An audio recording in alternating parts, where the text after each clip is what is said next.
Hi everyone. In this video we're going to take a look at the Pirc defense from White's point of view, and we're going to advocate for playing the Austrian attack.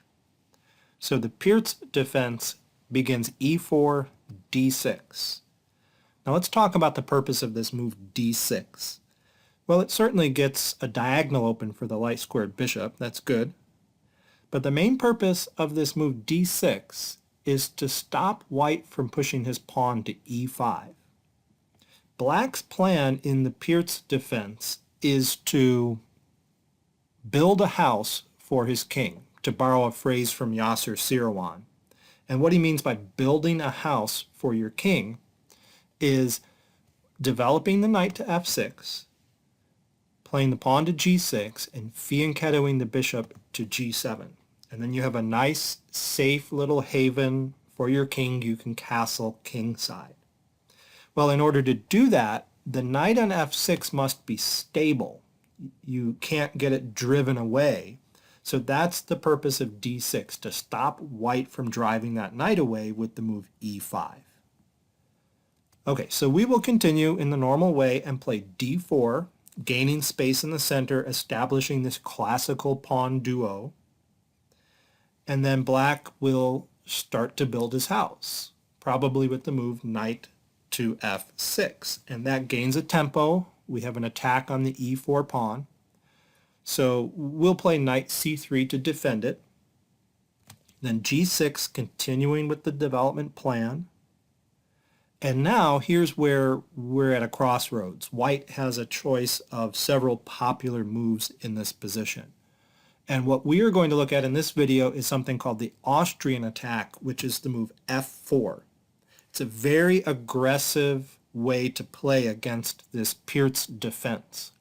The purpose of f4 is to grab a huge portion of the center here. All these squares in front of the pawns are under White's control.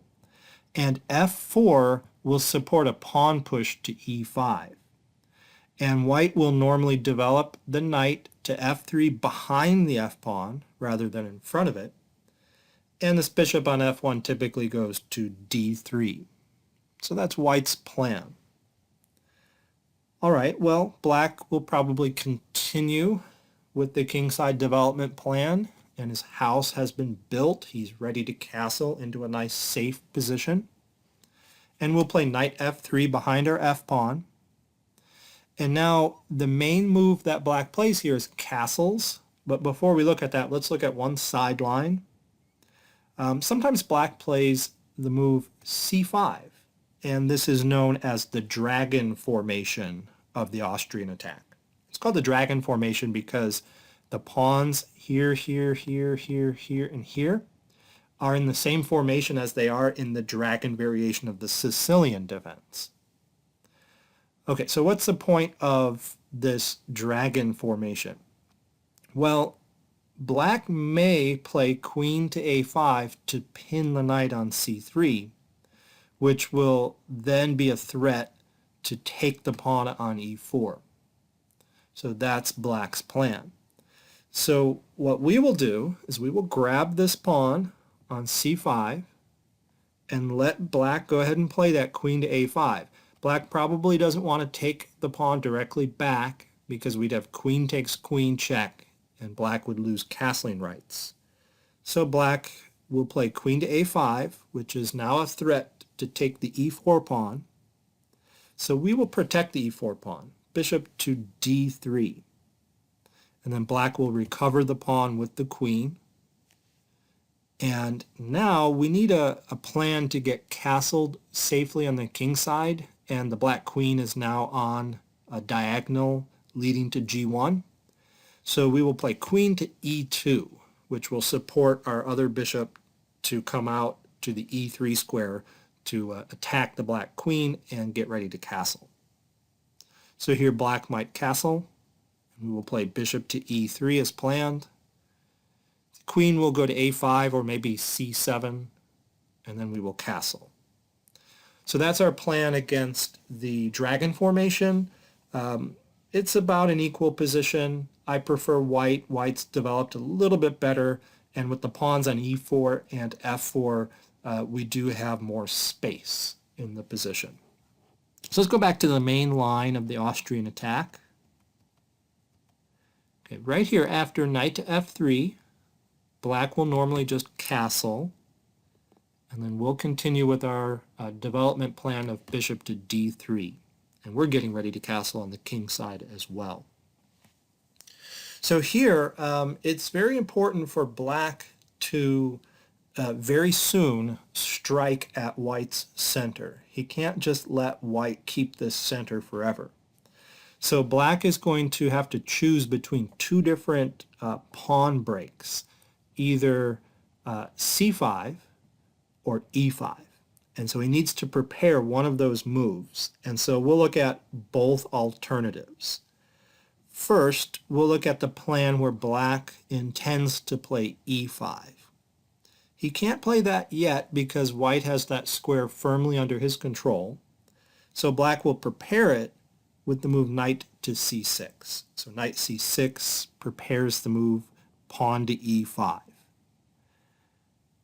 Okay, so if that move occurs, we don't want to see the pawn coming to e5. So as white, our plan will be to push to e5, gaining even more space. And now we see the purpose of the Austrian attack. This pawn on f4 has supported that pawn push.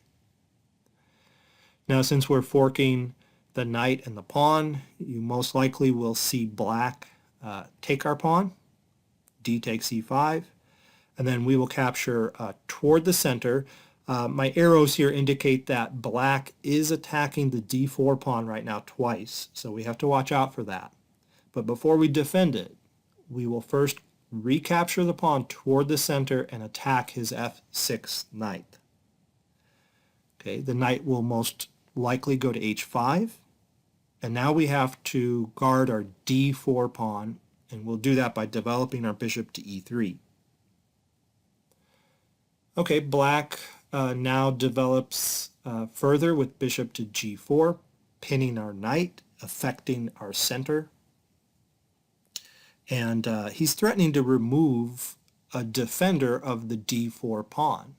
If he takes our knight on f3 and we recapture, then we just lost a defender of d4 and the d4 pawn will fall. So because of that, we will move bishop to e2. We break the pin, and now the queen is defending d4 as well as our bishop on e3. Okay, now black can further poke at our center here with the move f6. And we'll go ahead and take that pawn so we can keep our strong d pawn on the fourth rank. Then e takes f6, castles. Rook to e8 is a good move. That targets the bishop on e3, and so we will protect it with queen to d2. Okay, and we'll stop the main line here. This is about an equal position. Again, I slightly prefer white because of that nice pawn on d4, which can even push to d5 in some cases. And there is this diagonal open to the black king as well. So we might play bishop to c4 in the future. We can go for the bishop pair. We can play h3 and induce bishop takes f3. So I do slightly prefer white in this position, which is good because this is my white repertoire. Okay, let's go back to another major alternative black has on his move right here, his sixth move. So right after we developed our bishop to d3. So we just saw the plan where black prepared the move e5. Well, let's look at a plan where black prepares the move c5. He can do that by playing knight to a6. So knight to a6 will support a pawn push to c5. Okay, in that case we do have time to castle, and then c5 will come, and when it does, we don't want to trade our d-pawn. We want to push it forward and gain even more space here. Okay, so white is enjoying a space advantage. Black's knight on a6 now is going to have to reroute itself to the c7 square if it wants to get back into the game. Okay, bishop to g4 is a sensible developing move, pinning our knight. And now we will play bishop to c4. And bishop to c4 supports the d5 pawn. The d5 pawn is now supported 3 times by the bishop, the knight, and the queen. And this allows us in some lines, maybe in the future, to push our e pawn to e5. And then after black exchanges with d takes e5, the pawn on d5 will be well supported. It will be attacked twice by the queen and the knight, but it's now well supported. Okay, so black can get the knight into the game now with knight to c7. We can grab the bishop pair with h3, inducing it to trade. We'll take back with the queen, and notice the queen still protects the d5 square from this nice f3 square. Now, a normal plan by black is to try to expand on the queen side. White has the upper hand in the center, so black needs to get some counterplay on the queen side. And a6 is a way to do that. That prepares the pawn push to b5. Now, whenever you see this expansion taking place on the queen side, you want to stop it. And our plan to stop it is to push to a4. So that guards the b5 square. And that square now is well under our control. Black may further prepare the pawn push to b5 by playing rook to b8 to support that pawn even more. If that happens, we will push our pawn all the way to a5. So now if that b pawn budges forward at all, we will take it. If it goes to b5, we will take it en passant. Okay, and then we'll have a half open a file for our rook. Okay, and we'll stop that line here and just note that again, white enjoys a space advantage in this position. All right, if you'd like to try your memory at the lines mentioned in this video, I do have 3 practice chapters. I'll put a link to this page that I've been using in the description to the video right below the video. All right, I hope you learned something. I sure did. Thanks for watching, and I'll see you for the next video.